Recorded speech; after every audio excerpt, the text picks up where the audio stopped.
started here. I wanted to open tonight by welcoming all of you to our panel discussion on the future of technology. And I wanted to talk a little bit about CTP and why we're a very unique organization. I was watching a TED Talk this week by Dave Logan, and he talked about not just the importance of networking, but the importance of building triadic relationships. He talked about meeting one person and then opening up your network to that person and having that person open their network up to you. And here at CTP, I know several of the people that I've met through my involvement with the organization, as well as the board of directors, are very committed to building that kind of tribe here in Denver. And I think that it makes us a very unique organization. So I wanted to share that with you and encourage you to go to our website and look at our membership options and our upcoming events. We have a social event coming up in April, and the website's comtechpros.org, so everybody go check it out this evening. I also wanted to thank our board of directors. Oh, she wants to know who I am. I'm Mark Hughes. So. That's a big improvement. And we have a lot of fun at CTP. Woo! My name is Stephanie Lindquist. I'm the CEO of PQ Careers, and I'm also the board president of CTP. So welcome. Thank you. I'd also like to thank our amazing board of directors, our VP, Kira Swift, our second VP, Tim Nielsen, the director of our programs committee, Yogi Bear, here in the front row,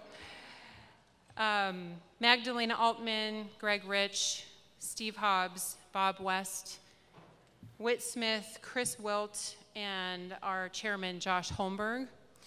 I'd also like to thank Michael Wall, and a special thank you to our executive director, Kathy Till, who is over at the registration. I'd like a big round of applause for her.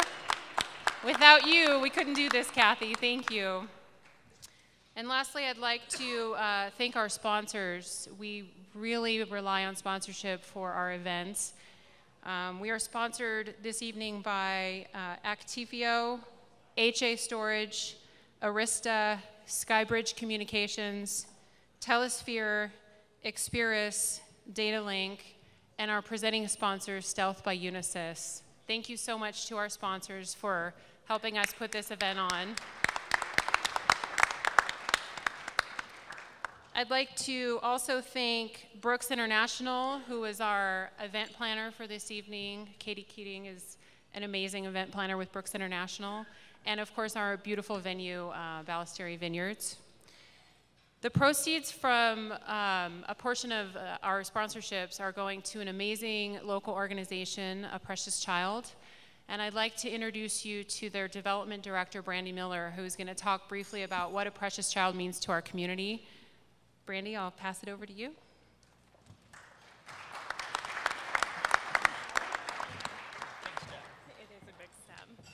Thank you, Stephanie, and thank you, everybody. My name is Brandy Miller, and I am the Director of Development for A Precious Child. Here with me tonight is Britta Robinson, who's our Associate Director, and Emily Simonese, who is our Event Coordinator. We're so grateful to be here tonight. The Future of Technology event as beneficiaries. And Precious Child could not be happier with the relationship that we've been building with CTP over the last couple years. And the impact that you all who have participated in our programs and through various avenues, the impact that you've created in the lives of the children that we help. And so before we get into the relationships further, I'd like to share a bit about what A Precious Child does. And what we do, A Precious Child is a nonprofit, and we provide essentials such as clothing, coats, shoes, school supplies, backpacks, sporting equipment, gifts on special occasions to children and families who have been displaced or are disadvantaged. We work in 8 Denver metro counties, and we work with 200 agency partners that include homeless shelters, foster care homes, health and human service agencies, hospitals and schools, and they are the ones who identify those who are the most vulnerable in their communities, where the clients then come and shop with us. So in addition to that, since inception in 2008, A Precious Child has provided more than 75,000 children and their families with basic necessities, and that value is about $6 million of essentials. When children are provided with their essentials, their quality of life is improved, they're equipped to succeed in school, and are placed on a path towards self-sufficiency. And some of the relationships that have been created between members of CTP and APC are part of the reason that A Precious Child has been so successful in such a short amount of time. For example, we met Dave Gilbert from Simple Signal in 2012 at a CTP event. Dave is on our advisory board, and he hosts our phone services for our growing organization. Kira McManus, Swift, introduced us to For Trust, who sponsors quite a few of our events and hosts drives, and she is now involving Global Communications Group in her role as the director. Kira's also on our advisory board and has facilitated countless introductions to individuals that are now invested heavily in APC. Chris Roberts from One World has sponsored our luncheon and donates all background checks. Mr. Mark Hughes, who is tonight's moderator, you all may know him, came for a tour today, and I'm certain he'll be getting more involved on a level of governance. Frank and Brooke Milanazzo, who are in the audience today, they've installed new phone lines, donate gift cards for our truancy program, which helps keep kids in school. Frank's on our advisory board and makes him available to help us anytime. And one of your panelists tonight, Nagesh Anupendi, is on our board of directors. Hey, Nagesh. Yeah. Yeah, it is good timing. Nagesh's company, Apurva, is actually designing a database for A Precious Child, which will capture information for all of our 30,000 clients that we have a year and our 200 agency partners. And Apurva will also be redesigning our entire website, which is a major victory for A Precious Child. And then let's, of course, not forget CTP's president, Stephanie Lindquist of PQ Careers. Stephanie contributes tirelessly to APC through every avenue of her life, basically. Besides personally contributing and volunteering with her family, Stephanie's company is sponsoring our upcoming gala. She's on our advisory board and is passionate about continuing APC and CTP's sponsorship or partnership long term. So these individuals and many of you have been leaders in helping APC serve Colorado's most disadvantaged children. I encourage you all to come for a tour at our resource center in Broomfield and find one of us tonight after the event and learn how to get involved. We also invite you to come to our biggest event this year, the Casino Royale Gala, which is happening April 12th. We're expecting more than 500 people in attendance and 350 have registered. So it's filling up fast. Information can be found at our table. And finally, just, so you guys all know this, but when you take a time to help a child with their basic necessities, you are doing much more. You're giving them the opportunity to succeed in school and become leaders of our future. The children that we work with, the ones that are homeless, the ones that have experienced abuse, the ones that have experienced neglect and other extreme circumstances, are the children that we believe will be teaching us all about the next wave of technology. So their success will be because you all care enough to provide them with their basic necessities so that they do have a chance to become those leaders. We appreciate all you do, CTP, and thank you for having us at the event tonight. Thank you. And now I'd like to bring up Tim.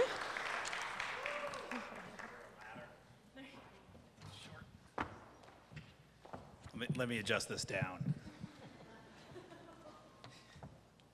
So my name is Tim Nielsen. I'm the Regional Sales Director for Lattices, and this is Lattices' second year as the gold sponsor for the CTP. And I just wanted to say what a fabulous opportunity it is to be involved with such a great organization. This is my first year serving on the board, and I just want to say if you haven't had the opportunity to serve on the board of a nonprofit, from an IT perspective, if you do, the first thing you need to do is call your IT department and have them double the size of your email box. So that said, from a couple other housekeeping items, before I introduce the keynote speaker from our title sponsor, Unisys, I just wanted to remind everybody if you could put your phones on silent or vibrate as appropriate. And for you folks standing up in the back, I'd invite you to come and grab a seat. There will still be wine. I think they have quite a bit here. Unless somebody drank it all already. I'm not looking at you, Yogi. So it's my distinct pleasure to welcome up to the stage Dave Freimer. Dave is the VP and Chief Information Security Officer for Unisys Corporation. Unisys is, we're very, very proud and pleased to have Unisys as our title sponsor for the event here. And Dave is not a sales guy. He is a technician and a technical guy, so he's not going to give you any of the sales doublespeak that you're used to from types like me. So without any more ado, Dave Freimer. Thank you, Tim. I can adjust this back up. Well, thank you very much, Tim. And it's a real pleasure for Unisys to be able to co-sponsor, lead sponsor events like this, and I really appreciate the chance to get to talk to IT professionals like you folks. And like many of your customers, I actually am the inside guy. You know, I'm handling Unisys's internal IT security organization. So just a little bit about Unisys. We're a $3.7 billion IT services provider on a global basis. And I'd like to do, two things here to kind of kick off the program a little bit. First, I'd like to talk about how we got to the place we are with this whole software-defined business. And then I'd like to sketch out the role that Unisys Stealth, the product that we're here with tonight, plays in that software-defined environment. And then we're going to get to the panel, which is the real meat of what we're here to do this evening. So, software-defined everything. If we look at the history of this, I think it goes all the way back to when IBM created the IBM PC. And when they did that, they initially had trouble, some of you may remember this if you're as old as I am, that they had trouble initially manufacturing enough PCs to meet the demand. So they made the decision that they would allow other companies to make clones of the IBM PC. And the quality of those clones wasn't exactly good in the beginning, but it got better and better. And I can remember that one of the main ways you would test how good a clone was whether you could turn around in the cockpit of Microsoft Flight Simulator and look out the back window. If you could do that, you knew it was a good clone, right? So IBM's decision to allow those clone makers, in addition to making Bill Gates the person that we know Bill Gates to be these days, set the stage for the definition of a hardware standard, which has eventually evolved into the Wintel environment that we're all so familiar with now, and has become the standard for a virtual machine. And so we've advanced to the point where the software emulation of hardware has gotten so good that you can take shrink-wrapped software for Wintel servers and install them on virtual machines, and it doesn't know whether it's running on the real thing or running on the emulated system. I find this fascinating that over the last 20 years that sort of thing has actually occurred. So all of that is built in software, and as we stand here today and we talk about software-defined, this, that, and the other, the first thing that comes to mind is networking. So the networking control in a data plane. And then we think about software-defined data centers, where literally you can spin up 1,000 virtual machines in Amazon or Google or Azure these days, and basically have yourself a data center in about 5 minutes, as long as your credit card hasn't expired yet. And so in addition to software-defined networking, software-defined data centers, there's also a concept of software-defined security. And that's where our Unisys Stealth product comes into play. There's a lot of orchestration required, and I think we're going to be talking about that as we move through this evening's topics. There's a lot of orchestration required to do this software-defined stuff. And by orchestration, I mean pre-configuration, automated scripting, and the like. And people need to know what they're doing. So, but there is a way that in the software-defined security world, we can participate in this using our existing environments, whether they're virtual or hardware. So this Stealth product that we have enables you to define compartmentalized communities of interest. Compartmentalized communities of interest such that you can grant access to your most important data. So what we try to advocate people to do is to divide their data, their infrastructure data, into diamonds and paper clips. And you want to protect your diamonds appropriately with some additional security infrastructure. And we recommend that you compartmentalize your IT infrastructure such that your diamonds aren't accessible from everybody else who are working with the paper clips and have no need to see the diamonds. So Stealth is a piece of software that installs on Windows and Linux clients and enables those clients to participate using strong encryption in a closed community of interest where only the systems that are a member of that community of interest can access the other systems. So there are several benefits to this. It provides endpoint protection, among others, even though it's not an antivirus product or something like that. And it protects endpoints in the same way that the Stealth technology protects the military aircraft. In fact, that's where we got the name from. With the military aircraft, its skin absorbs radar. Now, as the radar works by bouncing off something and returning to the source of the radar, well, the Stealth aircraft works by absorbing those radar signals and not allowing them to bounce back. Similarly, the Stealth client that's running on your high-valued assets, when advanced malware is loose inside your network and it's looking for high-value targets, probing through your IP address space, when the attack traffic arrives at a stealth-protected endpoint, the stealth-protected endpoint just absorbs it because it hasn't been properly encrypted with the appropriate encryption key for the community of interest. So in that manner, it doesn't return any information back to the attacker. As far as the attacker is concerned, there's nothing there. There's nothing there to attack.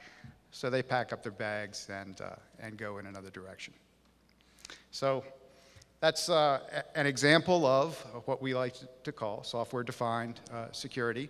And we'll be talking more about software-defined things as the panel gets going here.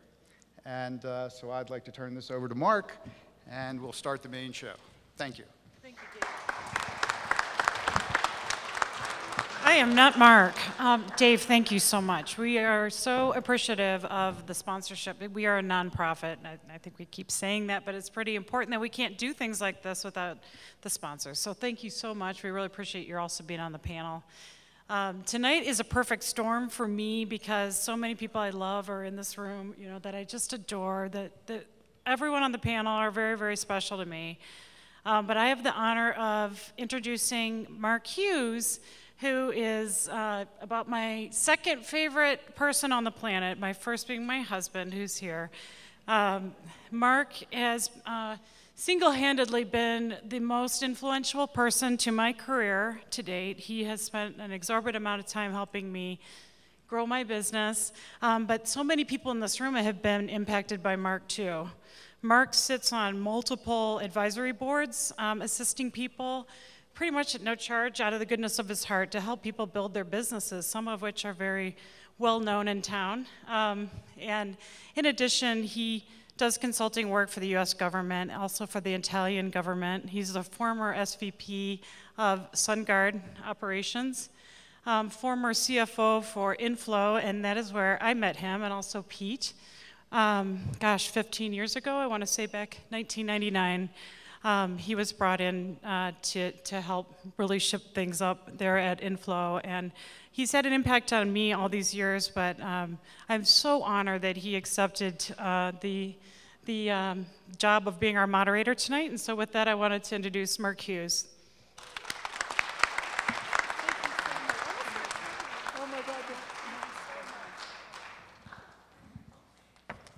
How y'all doing tonight? Good, all right. This is pretty easy going, so go up, recharge your wine glasses as necessary. No one's going to care. Sneak away a little bit. So, the way this is going to work tonight, we're going to do the who, all these great guys here. We're going to do the what, real quick, short, what we really are talking about. Then we're going to open it up to panelist question and answers, and then we're going to open it up for your questions to the panelists on this. That's the way it's going to play. 5 great gentlemen here on the stage. If you read through their bios, you'd find several things that come right to the forefront. They're all experienced C-levels. They have broad functional expertise. They're all leaders in the C-suite of major corporate entities. And if you look at the range of domain expertise they have, it is quite broad. Sales, ops, manufacturing, software, product development, marketing, finance, strategic planning, and M&A. You couldn't have asked for a better panel for those people that actually do it and know it. I'm going to turn it over to each one of them, give a short introduction. They could take a long time if they wanted to, but just a short, brief history of how they got here today and where they are. So, Scott? Thanks, Mike. You can probably hear me without this. I'll talk a little bit into it. Scott Heikar with Digital Globe currently. I was a former Chief Information Officer with Digital Globe. I'm currently the SVP of what we call integration. My job is to integrate the companies we acquire, which for us is a heavy sort of process, people, technology kind of influence. Prior to that, I was a CIO for a company called Selectron, a multi-billion-dollar manufacturer in California. Before that, the CIO for Maxtor Corporation. If you remember Maxtor, we made disk drives out here in Colorado. So I've been lucky enough to have an incredibly strong, broad career in technology leadership across a bunch of roles. Excited to be here. How did we get here today? We all got here for the same reason. We all know Kira, and we would do anything she asked us to do. So just so you know, if Kira gets to know you pretty well at this event, assume there's something that you're going to have to do later on for her. So I'll pass it on down the line, and we'll go from there. Great. Pete Kana, I'm the CEO of TrackVia. Quick overview of TrackVia. We're a cloud application platform, so we empower business users who don't know how to code to build their own applications to run their departments or business through clicks, not code. So you can make your own CRM or your own custom workflow app or support ticketing, and it's all on one data layer, and you can aggregate reporting and workflow. I've been in technology, 4 different technology startups since 1994 in Colorado, and one of them was with Kira and Mark Hughes back in the day, a data center and managed services company called Inflow. From about 99 to 2004, and all of them around kind of centralized services being distributed broadly around the world. That has a lot to do with this elastic nature of our conversation of software-defined networks and user interaction and how do you distribute that information. I'm Dave Freimeyer from Unisys, and I'm the same guy I was 5 minutes ago, so I'll pass this on to the other gentleman. You don't want to be Kira or Stephanie? My name is Nagesh. I have a last name. It's called Anupindi. It's a long one. But it's about history about me when I first got on the board in 1940. No, it's okay. I didn't get on that. I've been in Colorado for 16 years. I've been technology executive around the block, Quest, Frontier Airlines, XLEnergy.com. I focus on IT strategy, master data management, and application development, and how it influences the infrastructure. So. I've been started a company about 12 years ago called Apurva. We've been working, trying to provide services for everybody in those space. We're about 26 people. Wow, you got fans. Way to go. And I do know Kara. Yes, you brought Our own cheering section. I like this. Reviews are coming up. That's all right. I'm Mike Clark. I'm CTO of PhotoBucket currently. I run our software development and infrastructure and operations teams. I've worked in storage, I've worked in software, I've worked in telecommunications, and have been a part of a number of startups locally here in Colorado as well in the last 20 years. I guess I'm aging myself, so thank you. Excellent. Big hand for these guys. So what are we talking about? Dave did a good introduction in terms of the wide scope of what software-defined technology was. We're going to hear and talk about the impacts to your organization. It's going to drive fundamental shifts in the way you think about the business. I'm old enough to remember when it was plug and pray, not plug and play, where you had to make sure that every bit of physical layer was connected correctly and it didn't have to be working perfectly, and now the software takes care of it. The world certainly has evolved. Dave hit all the key points of what software-defined technology was: the networking domain, the storage domain, and the security domain, the one that his product works with. Well, we're going to crank it up here with about 50, 60 minutes of questions from the panelists. Once again, as you got notes, jot it down, come back, and I'll ask you some questions, or allow you to ask us questions at the end of this. So first question out of the gate. How does the advent of software-defined technologies impact in the near, medium, or long term your IT strategy, if at all? Nagesh? Don't think it is impromptu. It's all staged. Oh, I just pulled that out. Just kidding. You had the largest crowd, cheering crowd. Starting with that. So when we used to build IT strategy 10 years ago, it was very simple. We go to business people and say, what do you want? And they tell you 100 things, and we go back and figure out how much it'll cost, and then we find out how much our budget is, and we cut it basically at a threshold. During that process, we just needed to find out how much the infrastructure was costing to deliver those business systems. It was as simple as that. But now, if I wanted to build an IT strategy, I need to understand if I'm going to deliver this particular system that my business wanted, what is the connectivity in the behind the scenes? What are the dependencies that exist? Oh, I have an integration to 5 different systems. One of them is in my data center. The other one is in cloud somewhere. One of them is probably a cloud-based software. So I need to integrate all those things. So my infrastructure cost is not simple anymore. So I can't budget each application that I wanted to build and go to my business and say, this is what it costs. So because out of 100 million, I can only get to these 5 this year. I cannot do that easily. What software-defined X? When we say X, it actually 4 different things. One is CPU, computers, servers. The other one is network, right?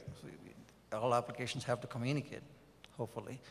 And the next one is security. We talked about that. And the last one, which is the biggest one, is the storage. Storage is easy, but storing databases is not easy. So considering the databases, considering how applications integrate with those things, the cost, predicting the cost of deploying a business system has become so difficult. So software-defined X, what would it help us with is to make that transparent again. So I just needed to find out 20 gig of database, and all of them has to be together, because that's what I used to have on one server. Now it is on so many servers, I don't know where it is. I don't know what the cost is. So how do I bring that back is something that managed by software. For example, I think I myself take up 3 data centers on Facebook for the posts I do. So how do I integrate that? I wanted to integrate my CRM application with the Facebook. That's somewhere else. I don't even own it. So how do I predict the cost for it? So to do that, again, I need the software defined. That means a software that is defining where I go from the point control panel that I am sitting at every data center. So all 4 of them put together is what's called, I think, is software-defined data center. Having that, we're looking forward to it. It's not there yet. Most of it is there. But we're looking forward for all of that to integrate so that our IT strategy becomes back to normal, easily predictable, and actually delivered to the business what they've been asking for in the network of all these cloud-based and internal custom applications. That's how I think IT strategy is going to be impacted. Good. Any follow-up? You guys want to comment? Dave? Yes. Just relative to the present and the near term and the far term, we did some work with Amazon recently, and I just picked Amazon because it was the company that we actually used, implementing Stealth inside their cloud. And my experiences with that led me to believe that there's almost no reason to buy your own hardware anymore, unless you're a hardware manufacturer. And since then, I was out at RSA a couple of weeks ago, and I've talked with other people with large data centers, large internal data centers, and they're all virtualizing. And some of them are going to the cloud, some of them are creating their own clouds. But there's a big shift there, and I think we all need to hop on board that. And it's coming. It's going to be here in a couple to 3 years, tops. Yeah, I think what's fascinating to me is somebody said 15 years ago, I think you meant Kira 15 years ago, said 15 years ago I was sitting in my operations center New Year's Eve playing poker with a bunch of guys because it turned out the Y2K thing wasn't really that active an event. So we got some beer, and turns out later the HR guy got in a little trouble for bringing some beer into the building, but you know, I had some people working New Year's Eve, and anyway, 15, here we are today. What's wonderful is everything I've learned in my career leading technology is broken now. Centralize your infrastructure, drive your costs down, common shared services through a common set of infrastructure. That's a wonderful thing that is useless now. What's happening? What are we all living through right now? We're living through the federation of technology at a rate and pace by which our corporation just can't keep up. We can't keep up with the investment we made last year getting pivoted by another way to interconnect information and technology and create business value. It's fascinating, it's frightening. You know, it's the funniest time I think I've ever been in my career because there's so little stability in what we're doing, except for the fact that we've all kind of got to we're all going to go through this together. So there's kind of that. We'll all have a shared experience on the back end, but I think it's, you know, in the near term, you know, all models are broken. In the midterm, all models are converging into various levels of shared infrastructure across companies, across boundaries, across clouds, networks, whatever you want to call it. And in the long term, it's just going to be, you know, the way we wake up every day. I will hopefully die before I've got to put my Google Glass on in the morning, and you know, but my kids won't, and that's their pain to, you know, that's their burden. So we'll see where it goes from here. I find it interesting that you say IT and this shared experience, and from having been a CFO, it always sounds to me when people say that, that's going to be shared pain, right? Well, it's going to be more money, I need to change my pivot, means send more money, give me more budget. Speak in words that CFOs understand. Yeah, they hate, but CFOs hate. It all means more money. And that's what it is. Anything else? I just wanted to add, the whole software-defined X, it's also a repackaging. I mean, technology's cyclical, packaging cyclical, and everything else, and especially all of you being sales professionals and working to sell folks like us on the other end of the business, realize that this is the repackaging of what was happening around virtualization that became cloud, that became, you know, this is a set of tools that you're going to be coming and pitching to us and selling to us, and when our bosses or our bosses' bosses or our investors are reading in the United Hemispheres magazine about software-defined functionality, that's where this really hits. And so everything we're going to talk about, I don't think a lot of it's new, but I think what's new is how it's being applied. And I think when you take a look at what the technologies are enabling, that's what's new about this. And I think that's important for you to understand as well. Excellent. All right, so there's probably a few salespeople in this room. Just raise your hand if you're a salesperson. Okay. So you notice the competition or the opposition out there. They come to the table, they show up at our C-suite, and they promise us everything, right? They come and tell us this is the way it's going to be. And on top of the list, especially for a CFO or one of the CEOs, they're going to say, you're going to get an ROI. Trust me, this is the way it's going to work.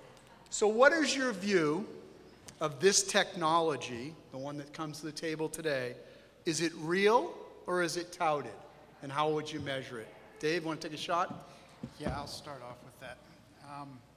As a security person, you know, ROI is a tough topic. And the reason that is because it often devolves to the insurance problem. You know, an investment in a security system is basically purchasing insurance. And you know, what was the ROI on your last 2 years of car insurance payments if you didn't have an accident or a need to use them, right? So that can be a tough sell. But that's just for the information security product itself, or the concept that you're going to do something.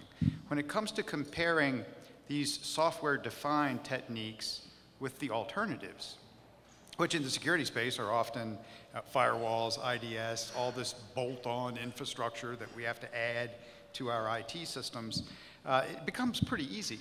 And if you look at the orchestration, as I was saying before, around these software-defined techniques, the communities of interest in stealth, for instance. It's much easier to deploy and support that than the traditional hardware and infrastructures involving cabling and VLANs and the guys in the black capes with the pointy hats and the wands. And, so, I think this software-defined architectures have a demonstrable ROI that you can almost show on the back of an envelope. Okay. Any other follow-up? I'll jump in. Pete.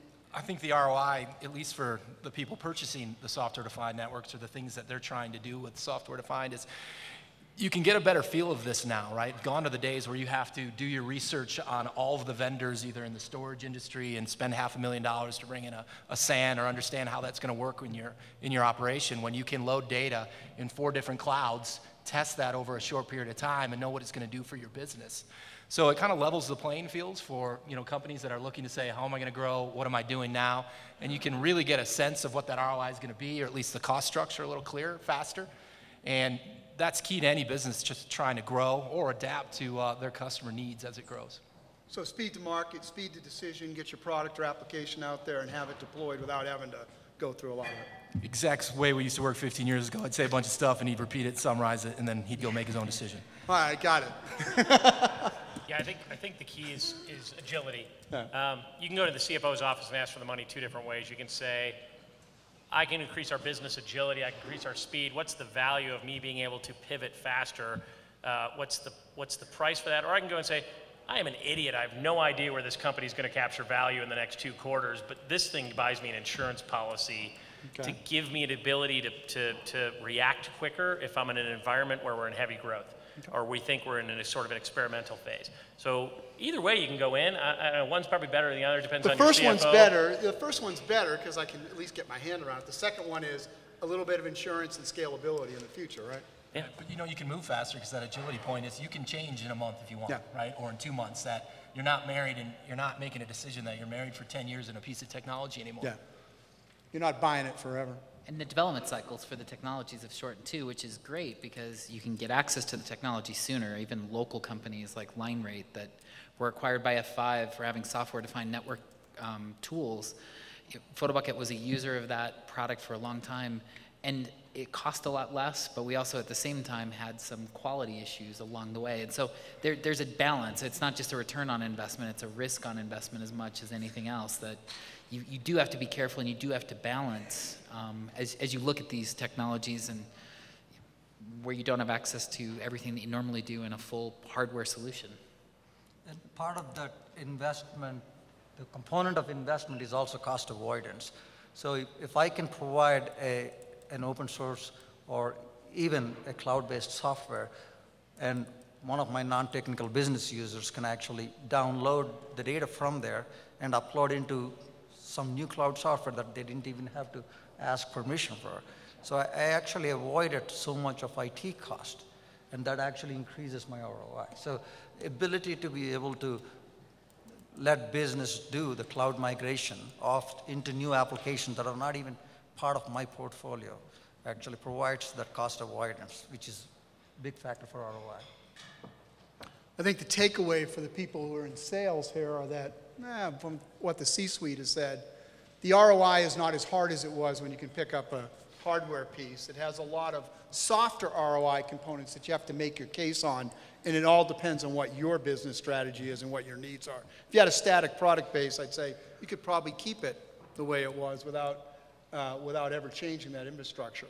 If you have a rapidly changing, evolving environment, you'd probably want to have software-defined technologies.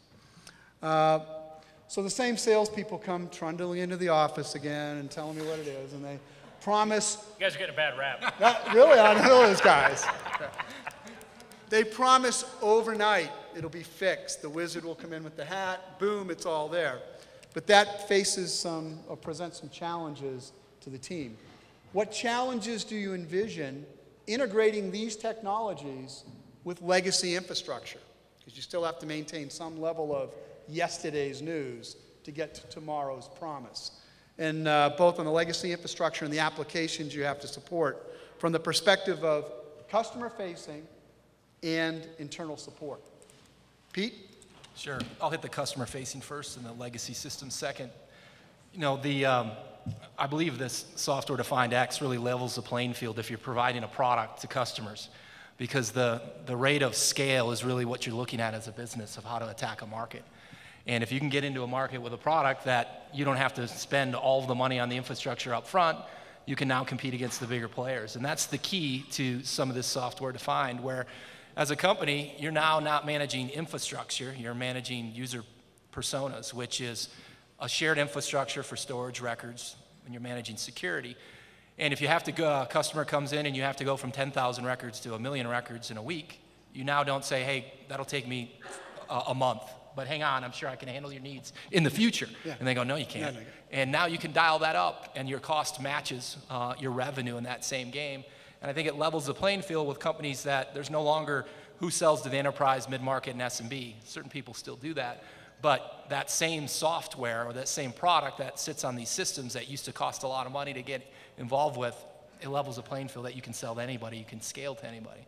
The challenge is for companies that are, in my mind, providing this service to customers now is the vast differentiation of their roles, what access to the data in the systems they have that is shared across many systems, right? And the security levels of that isn't just your own authentication logging into your product.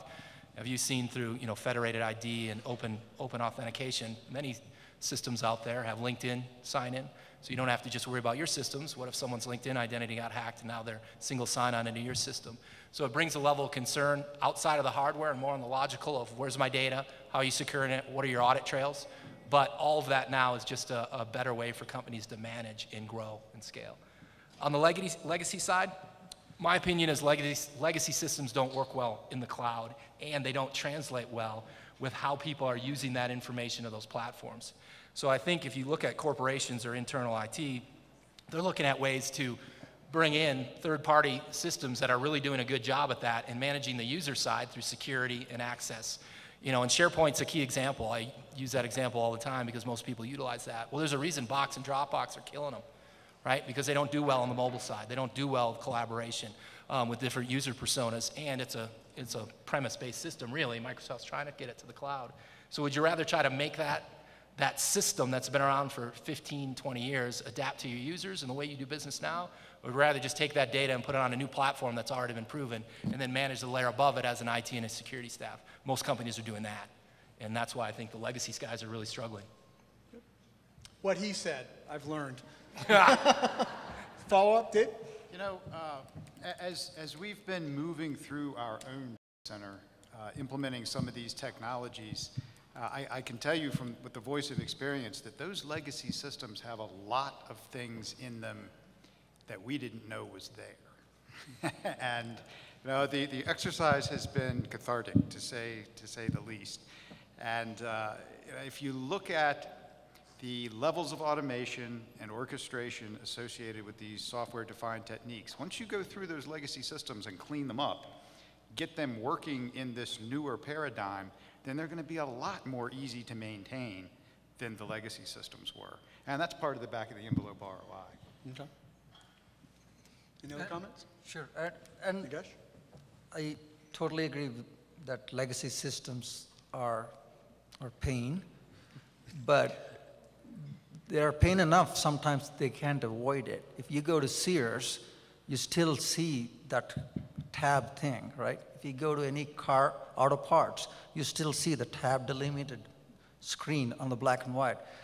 The reasons they can't get out of that is not because they don't have they can't afford an infrastructure that can be virtually managed. It is because there is so much of business logic that is embedded that is across so many stores that are not connected from the training perspective. So that means a sales guy that is at Sears and who's doing that, he only gets 10 minutes of sales training for him to operate. So taking that logic out of that and actually putting into a decomponent, that means storage is separate from my application. Putting that like that, putting in a separate parts is where the toughest part comes in. So making the storage as virtual is not good enough, but actually there is some other layer in between. It's called the componentization of the application. And that's where the legacy systems are still stuck.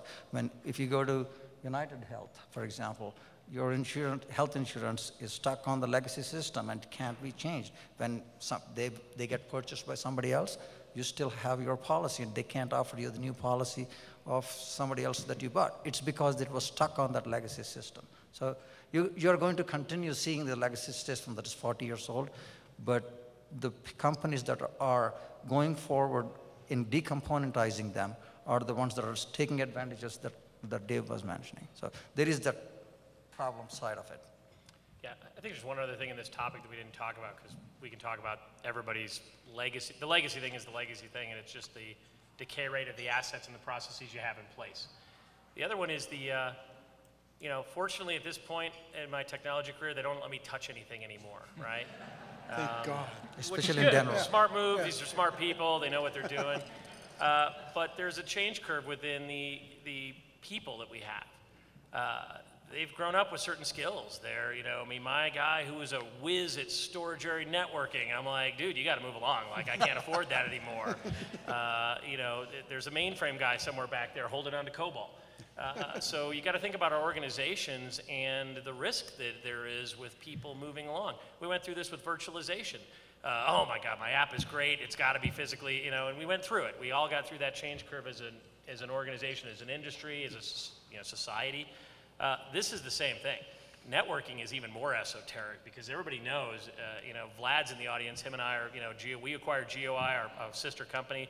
Vlad and I started to put our networks together from two companies that have been around 15 years. What did we learn? Wow, that's a bad idea. There's a lot of guys who, it's just like, cockroaches running from the woodwork, right? You're like, wow, look at all those routes and stuff that have been fixed in there for 22 years. It was a great experience because it tells you a lot about the networking space more than so many others. Hasn't really been touched from a technology perspective.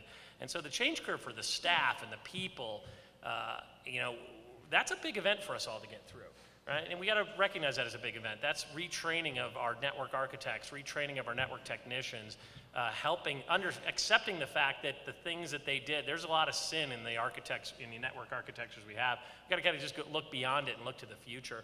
Or else it'll be just a barrier for us to get where we want to get. Excellent. Anything else? Great lead-in, by the way, to the next question. We have future implementations of software-defined networks, and there will be things that impact it, like open source and other platforms. How do you think those items will impact going forward as you try to move to SDN, software-defined networks? Mike?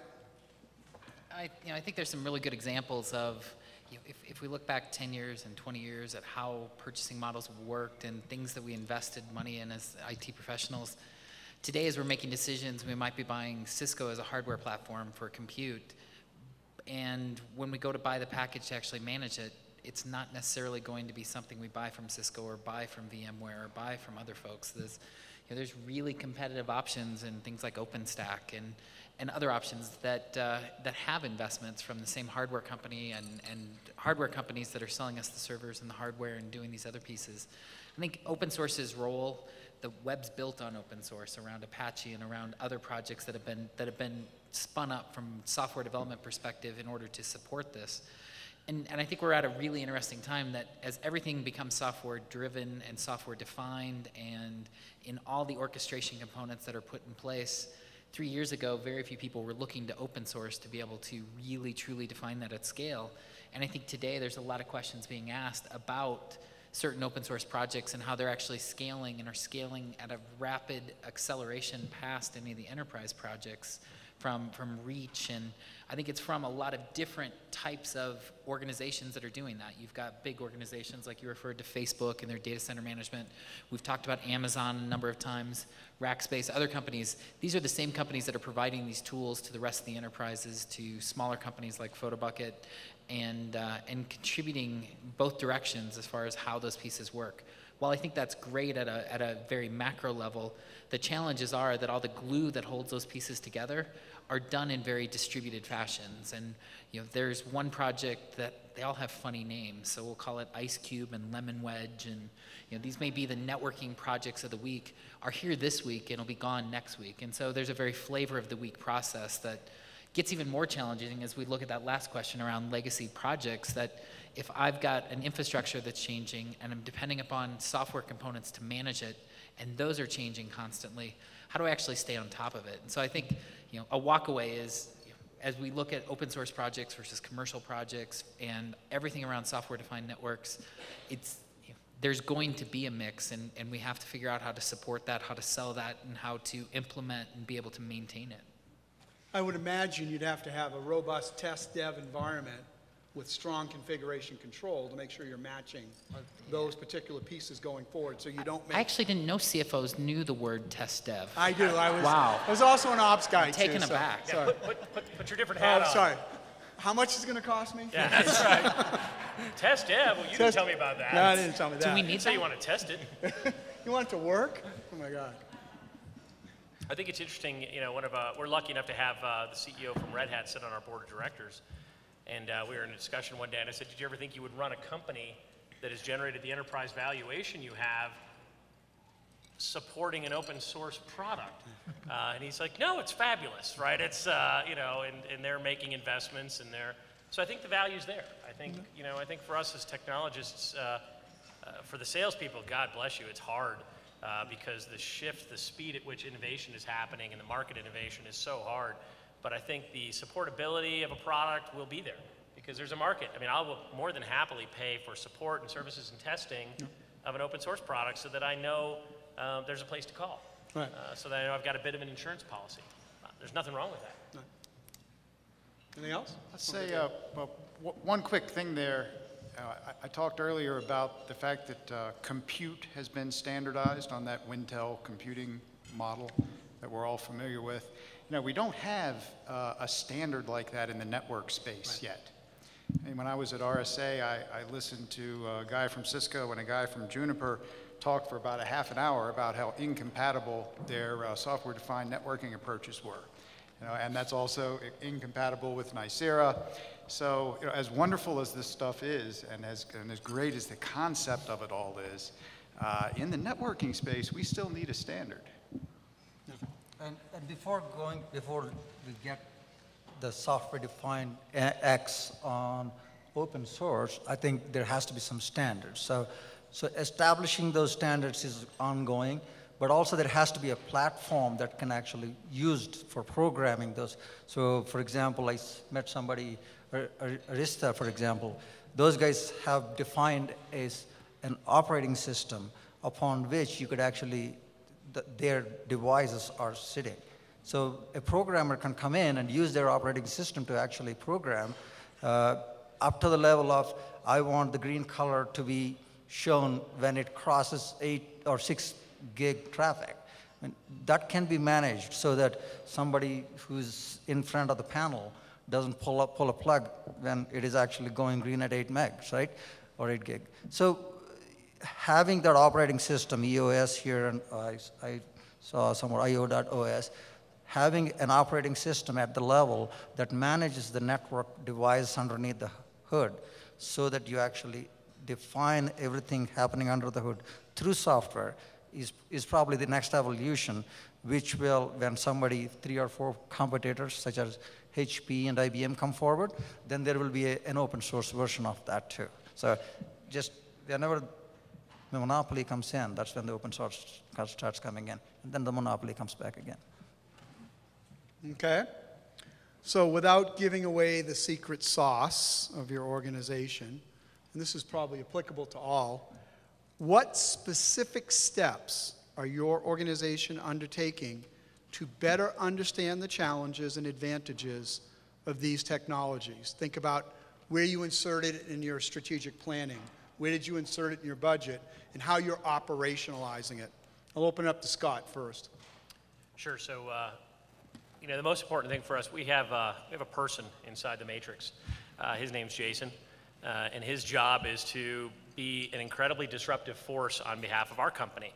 And there's a small team of architects, and their job is to be slightly less disruptive than Jason. Jason's always a little bit further out. And it's like further outside the box? Or, yeah, oh, he's outside the box. He is leading in technology. He's wearing the Google glasses? He doesn't wear the Google glasses. He's very pragmatic, but he created for us a high-performance computing cluster using GPUs from NVIDIA a couple years ago so that we could take our images and move them to GPU-based processing. He created for us an ability to rapidly spawn virtual machines for production using either a Linux load or a Windows load based on the demand profile coming in. He is looking at now moving our storage to to a technology that allow us to sort of index every image and every bit of image we store up to, I don't know, 50 billion objects or something like that. So he's an internally disruptive guy, so every organization should have an internal disruptor. Excellent. Sometimes the rest of the organization hates him because they're he doesn't know what it takes to support all these things, and this is going to be hard, and blah, blah, blah, blah. So that's our first most important thing. The second most important thing is to constantly look at ourselves and not get complacent. And then the technologies are there. We engage very actively in the market with our partners, our vendors, forums like these, other technology working groups in and around the Denver market. There's a great group of people. So for us, really, the first line of attack is relationships and time spent thinking about disruption and making sure we don't fall too far behind. And while we honor the legacy, we just can't let it run us over. So that's really our play. Okay. Great. Specific steps. Seconds? I think an important thing is not just experimenting, but also figuring out, following the money. Where are people actually investing? I took my team on a little road trip, and we went and met with some different VC firms and had them pull in some of their portfolio companies to see what they were actually working on, experimenting, and one of our resellers actually set up a very similar program for us to do, reached out to some of our own investors and did that. It's very, very educational, look at some different disciplines on how people were attacking different problems, some of the roadmaps and forecasts for where different folks were looking at, not just in the networking space, but the security space and everything else. And we're fortunate because we've got 6 billion transactions that occur from our site every single day from people viewing photos and doing other things. And so we'll take samples of that traffic and try and do different things and implement small iterative changes that over time can make huge differences. And just one small example. So having 14 billion images people have uploaded to the PhotoBucket website, sitting on all this expensive NetApp storage that somebody loved selling us. One of the projects that came out of this was dynamically serving thumbnails and being able to do that in a way that was more efficient than actually storing replica copies. And ultimately that ended up saving us almost 23% of our storage footprint. And so when you've got 20 petabytes of storage, it's a lot of storage savings and returns that you can get back. So it's important to experiment, but it's also the disruption and everything else. I'd absolutely agree is important. No, I would add that for us, it's been important to actually do some of this stuff. Now, I mentioned that we installed our Stealth product in our data center. We've been moving through our data center incrementally, installing it on our highest value applications. And that's what we've learned things about, routes that have been there for 15 years and file shares in particular, that we didn't know was there. We've done regional isolation. Our operations in China are now compartmentalized away from the rest of our internal network.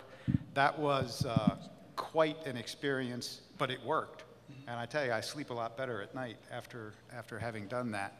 And we have a mobile implementation, and we've learned things as we've gone through all of that work. And I would add one thing to what you said about personnel and the internal disruptor. I think, we talked about the pendulum swinging back and forth and the standardization kind of going away and all that sort of thing. Software development has been a dirty word.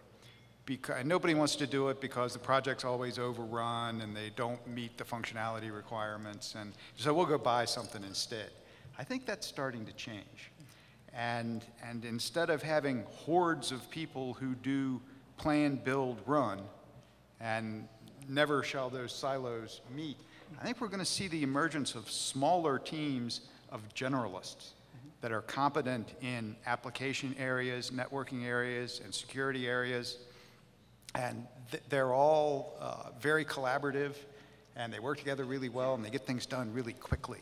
And I think we already see this starting to happen at companies like Google and Amazon and Etsy and others. I got a book recommendation for you. It's called The Phoenix Project.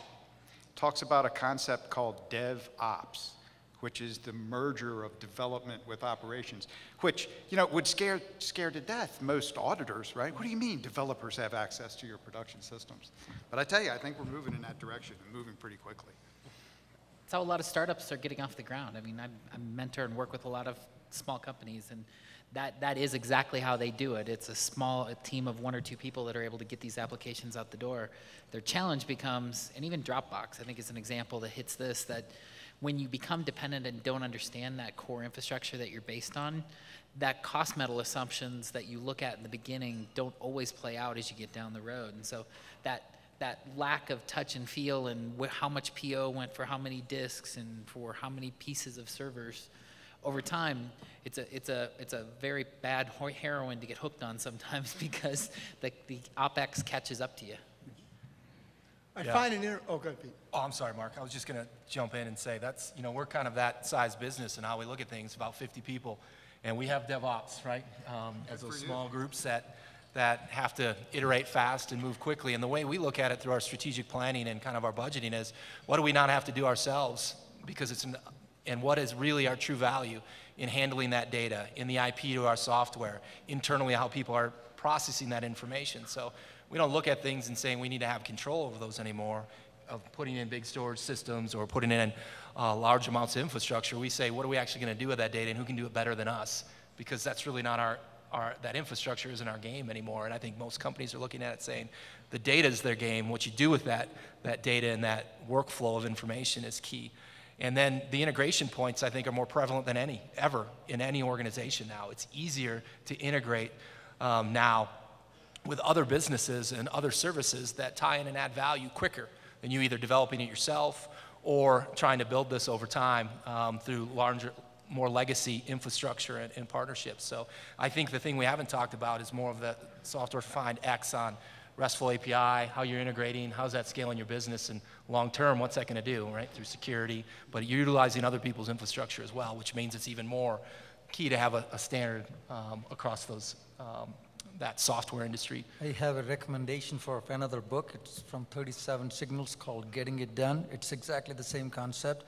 It's so small. Doing small things is so important so that people like IBM, large companies who have tried to buy small companies and try to put a hood on top of that are actually depreciating the value. So the small companies that do specific things, the Basecamp is one of their examples, are actually getting much better traction because you're focused delivery.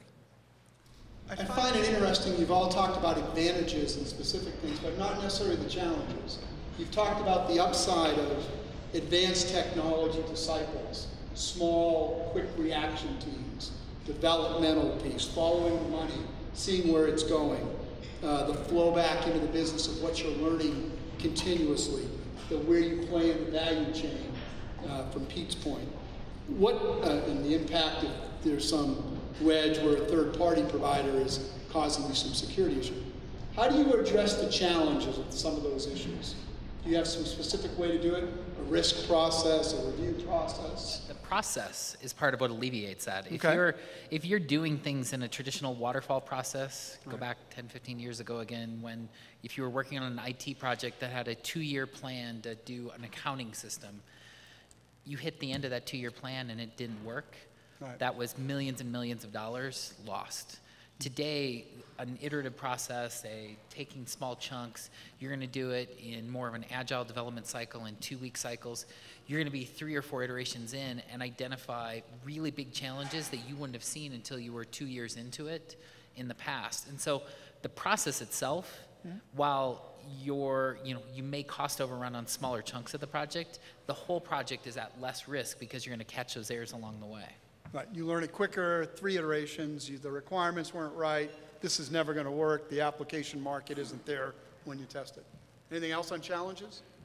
Yeah, it's not only whether I'm going to lose money or not. I think it is about I'm going to lose the company or not. So if you make one wrong step, you're lost to the whole competition because competition is way ahead and you basically fail building your component. So like whether it is data analytics side, if you have used wrong component, That means, for example, if you wanted to use business objects instead of Tableau, and you made a bad move, and that whole division is shut down by next 1 year. So making investments, even though if it is a small groups, is very important to take care of the small concepts that you wanted to build and prove and finish those things, and then get to the next month's deliverables. I think it's very important from that point of view. Excellent. I'll have one more question for the panel, and then you guys can open up. What specific business drivers, not IT-specific drivers, does this new software-defined technology address or solve for your organization? Nagesh? So this, now we're not talking IT guys, right? We're talking business. So these people, making money. yes, these people look at you and say that you're eating their money, right? You're taking their money away and you're not giving back. So what do they the objective is they wanted to do something. So you're actually in the marketing department and you say, I want to go buy Marketo. That's good. I wanted to put Sugar CRM up there. Well, Sugar CRM is hosted and Marketo is hosted. Well, somebody likes this one, somebody likes that one. This is free, so somebody went with Sugar CRM. So for IT guys, the challenge starts coming in saying, oh, I have customers in Sugar CRM, but Marketo is going to take some data and send them emails. Oh, but for email, I'm actually going to use something else, right? So then suddenly you start building but of course, there is always this call center where actual email is stored, right? So now we wanted to send email out. So the way we try to integrate them is bring these live systems that are hosted somewhere else and actually bring into our own data center, which is probably a cloud again, and actually correlate them so that we send emails to the right people at the right time. That's what business wants us to do. However, for us to do that, it is going to be 2-year project, 1.5-year project, because we got to figure out how to get all those data and integrate them.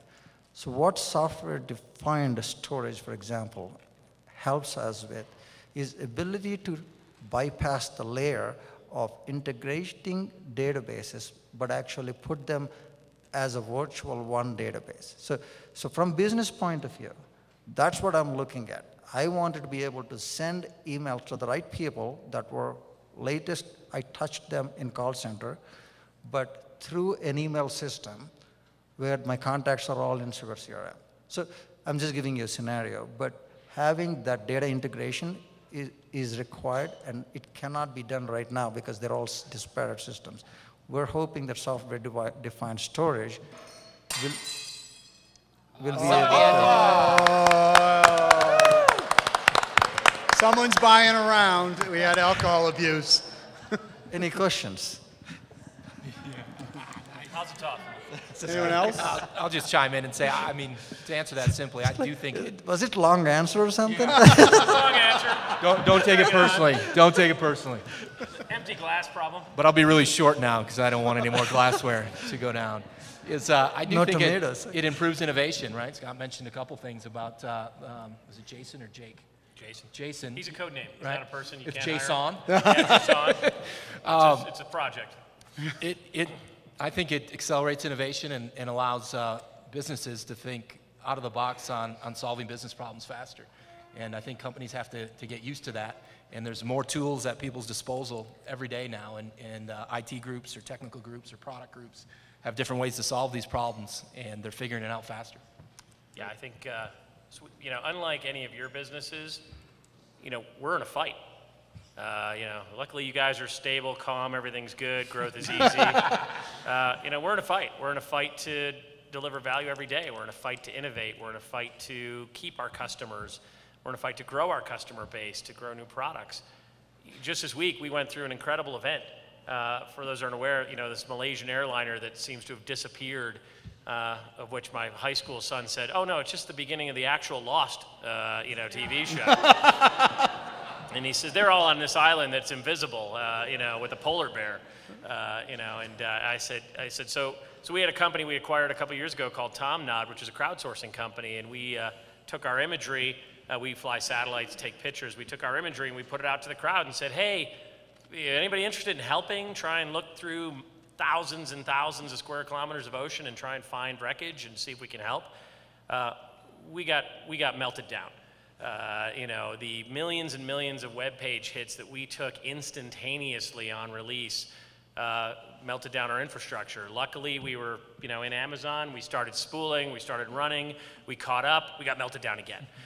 We caught up again. So that ability, that moment to capture value with our customers and to create something bigger than what we were yesterday happened at the speed of the internet. And that's a reality for all of us. Whether you're there or not, every product is a digital product. Everything is a digital experience now. Everything your company does, every bit of value is digitally reviewed, purviewed, and selected by the crowd. And so we had that event this week for us, and that ability to flex fast, because at this particular time it was an Amazon solution, but next year it'll be something different, allowed us to recover in days, which, if we had to do that on internal infrastructure with sort of legacy models, we would have just folded the thing up and said, I'm sorry, that was a mistake. Or we found the plane. Yeah, we just, whatever. It's all good. Thank you, no more help needed. So we're going through that this week, and it's a real-time event. And I think it's real for every company. If you haven't gone through it yet, you will.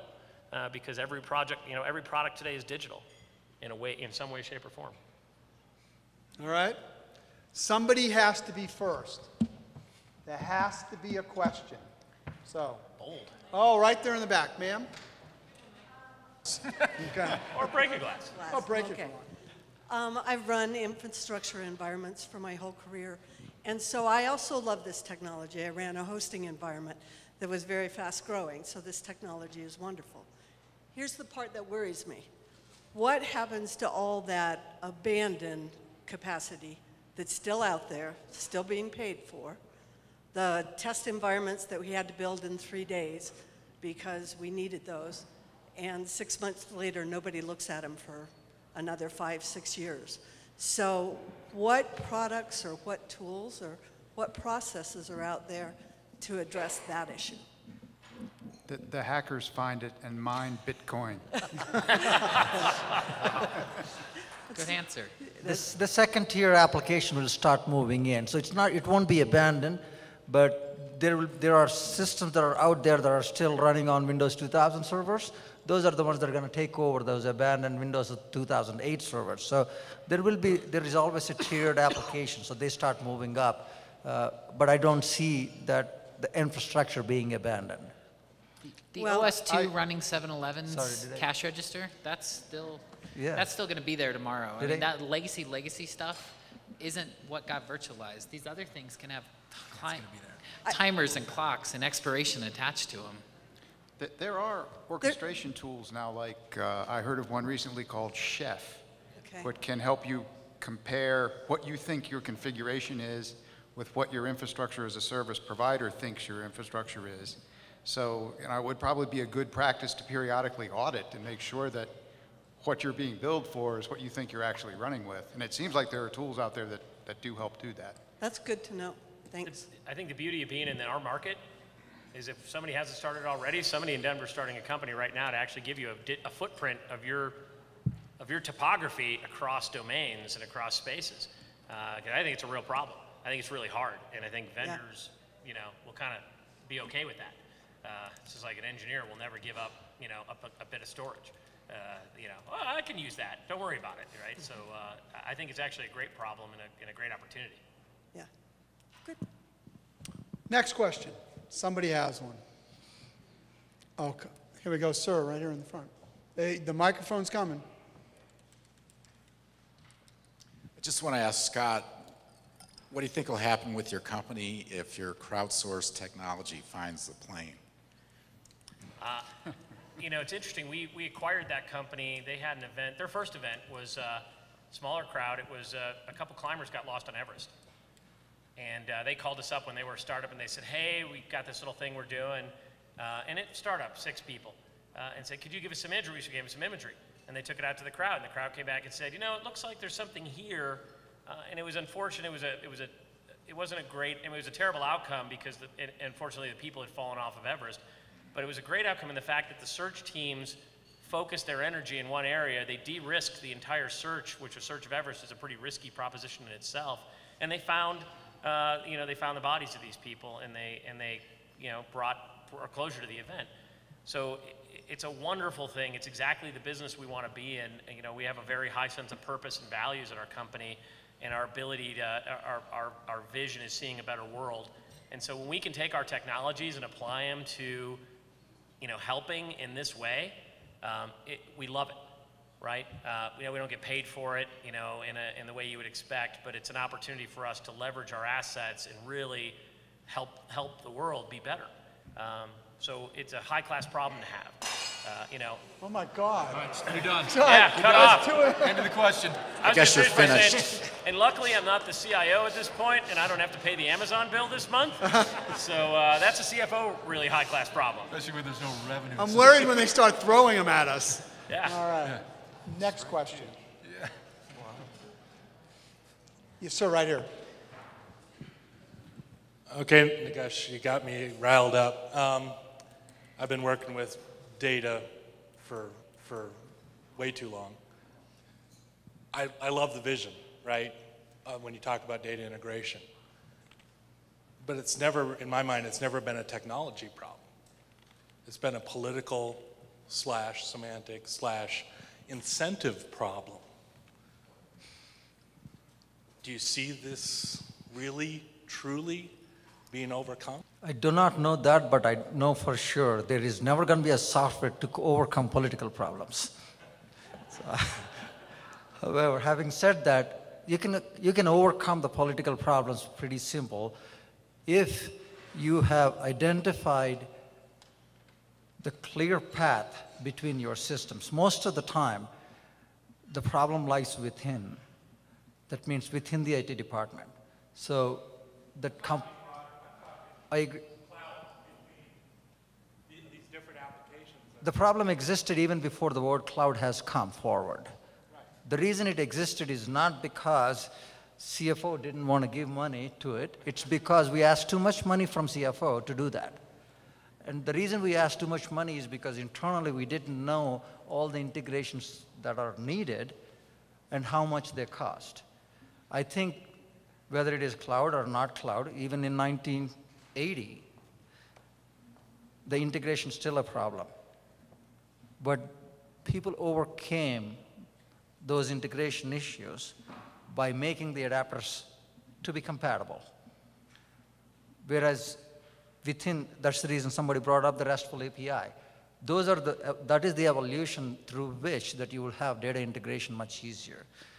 However, the one problem that you're mentioning, I think, is having integration issues within your custom applications is a problem that you have to solve because it is a problem that homegrown systems causes homegrown problems. So that has to be solved by understanding what is the integration required and what is the cost involved, and make sure that is part of your next year's budget without actually going and asking for integration budget. So this is where I get rallied up, the word that you used. When you talk about the investment, I wrote a book about how to do the investments in IT. So you have to make investments based upon what your past is. That means based upon what you have. If you have legacy systems, you have to make investment next year to overcome that, not actually go buy something in the cloud. So if I'm making $1,000, I shouldn't think about buying $250 shoes, right? I got to figure out what I can afford. So the investment to the data integration depends upon where your current investments are made. And based upon that, I think you can overcome it. It sounds like political because we put it up there and nobody could solve it. So when there is no solution, people try to point fingers at each other. But trying to solve from IT within is what makes that happen. Otherwise, it's pointing fingers. Did I answer that? Anybody has tomatoes or eggs thrown at me? Glasses. No glass cup. No glasses. You're good. Next question. Personnel challenge was, so you guys were talking about the DevOps combination, and we see that as well. I don't know the current number. Last time I checked, unemployment rate in IT space was like 1% or less here in Colorado, which is alarming. So as you're trying to cross-train and transfer these new skills, are you guys finding that the talent isn't there? And if the talent isn't there, where is the talent going to come from? Do you see the education and the inclusion of these software-defined skill sets, the technology skill sets, you know, trickling down into the school systems to deliver you guys the talent that you need?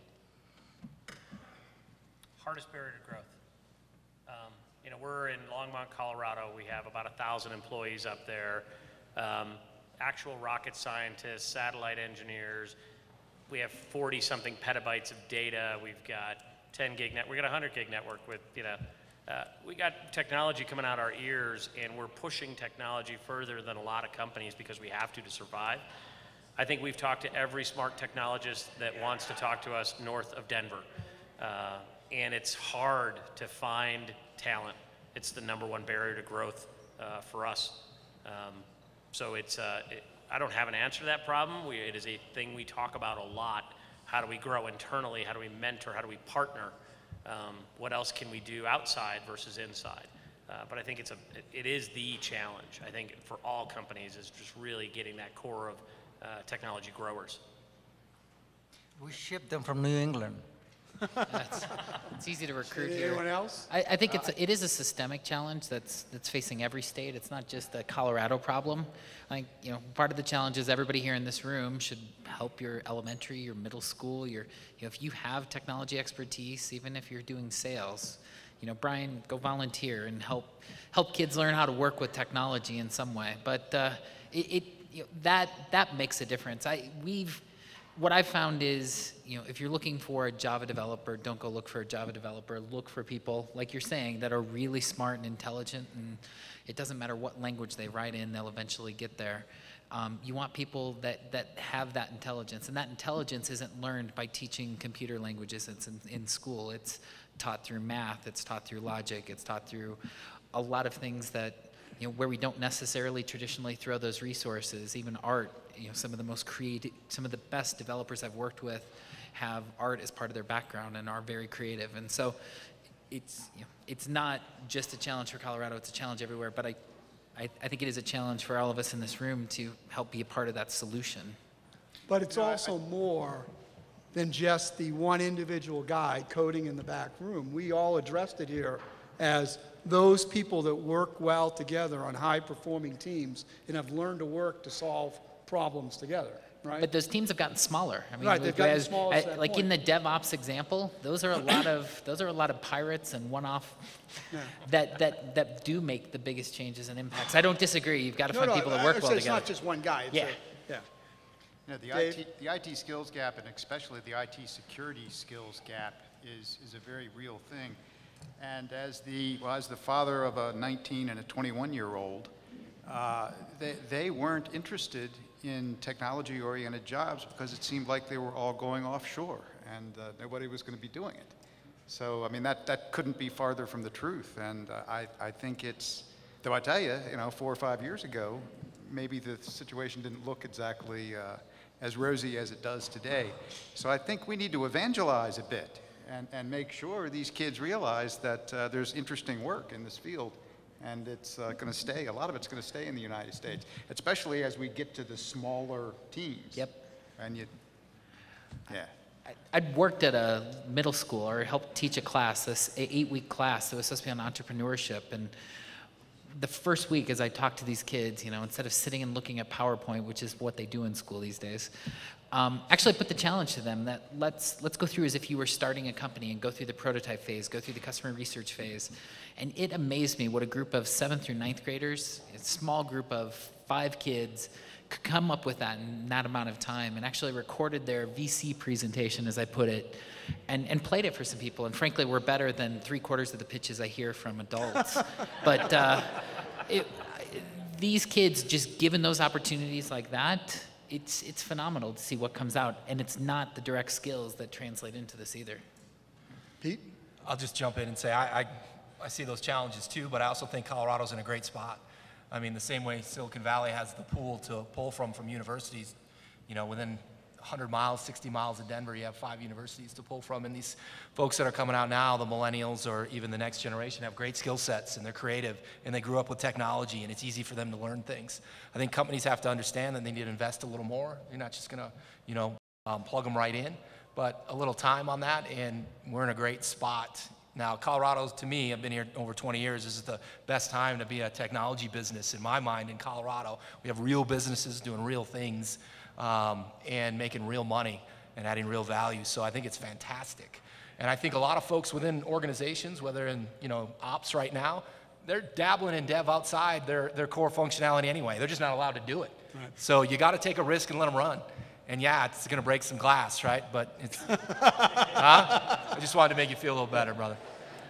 It's going to happen, and I think we're in a great spot in Colorado. But the more and more companies are thriving, it's going to be a harder and harder talent pool to pull from. But I think the influx, if you talk to the Denver mayor and a lot of the economic development, is that Colorado is one of the fastest growing place for people under 30, right? People want to live here. They want to come here, and if every company can start promoting that, and I'm a big believer in that, you're going to get talent from out of state. That wants to live here and work here and thrive. One more question. Who wants to be the last question? Hand on the doorknob question. Right here, sir.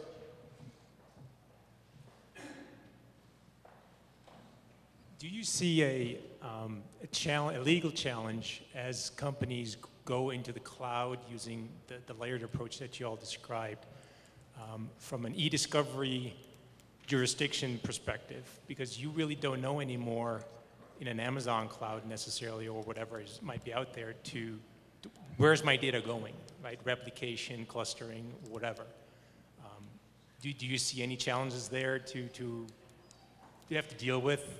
Well, as the CISO in a global multinational company, I can tell you there's all sorts of problems there, and it's going to take quite a while. Snowden didn't help, and it's going to take quite a while to work those things out. I mean, just matters of jurisdiction.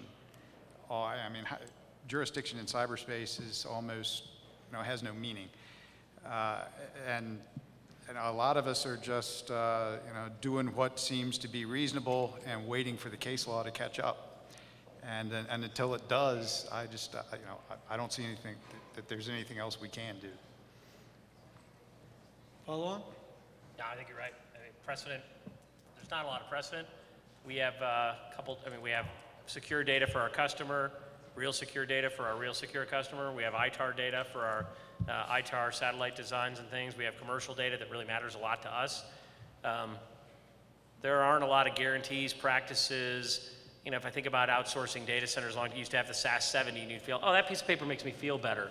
I don't know what it did, but it made you feel better. It's something you can show your CFO and go, no, we got this thing. It's a piece of paper. I bought something. SAS 70. And he's like, oh, okay, as long as you got one of those. There is nothing. There is no standards and practices really for data security in the distributed compute environments we're all moving into. So I think those standards will come because they'll, the target thing is going to go ugly.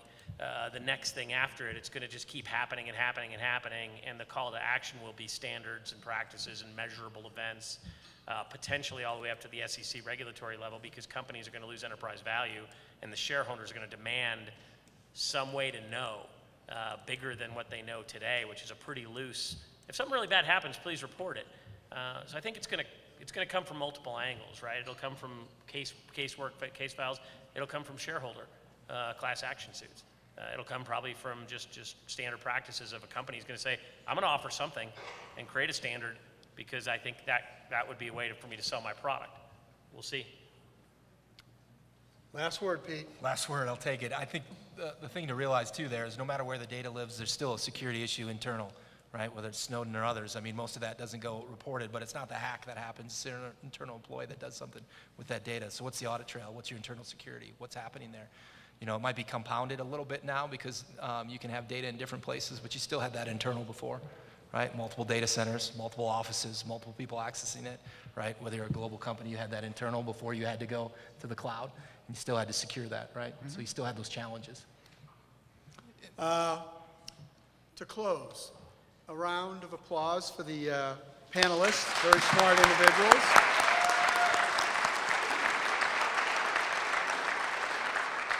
Secondly, to the Ballestery Vineyard staff, thank you so much. What a great venue. You should be honored. We broke a little glass, but it's okay. Thirdly, I want to put in a plug for APC, A Precious Child. I got the tour. I have the passion. I believe in the vision. Take a look at it. And you'll find Brandy, Britta, and Emily here tonight if you want to chat with them. You've seen the website information. What a great organization and a great cause. Lastly, I will turn it over to Stephanie to close the President CTP. Thank you.